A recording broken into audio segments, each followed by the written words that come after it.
Hero Shri Vishnu గారు ఉన్నారు కదా, ఆయన ప్రీ రిలీజ్ ఈవెంట్లో అంబటి రాయుడు గారి గురించి ఒక ఇంట్రెస్ట్ కామెంట్ చేశారు. అదేంటంటే, అంబటి రాయుడు గారు క్రికెట్ ఆడే టైంలో శ్రీ విష్ణు గారు కూడా ఆంధ్ర తరపున, మన ఆంధ్రప్రదేశ్ ఉంది కదా, ఆంధ్ర తరపున అండర్ 19 క్రికెట్ ఆడారంట.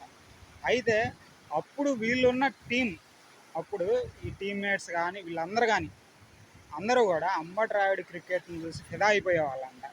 అంబటి రాయుడిని ఇంకో సచిన్ అని పిలిచేవాళ్ళంట. ఆ లెవెల్లో అంబటి రాయుడు గారి క్రికెట్ ఆడేవాళ్ళు. అయితే ఆయనకి ఎంత టాలెంట్ ఉన్నా చిన్న చిన్న గొడవలు, లేకపోతే రాజకీయాలు, వీటి వల్ల అంబటి రాయుడు గారు పెద్దగా ఎదగలేకపోయారు. అంతేకాదు, ఒకానొక టైంలో బీసీసీఐ అంబటి రాయుడు మీద సస్పెన్షన్ విధించింది. ఎందుకంటే విదేశీ లీగుల్లో క్రికెట్ ఆడారు.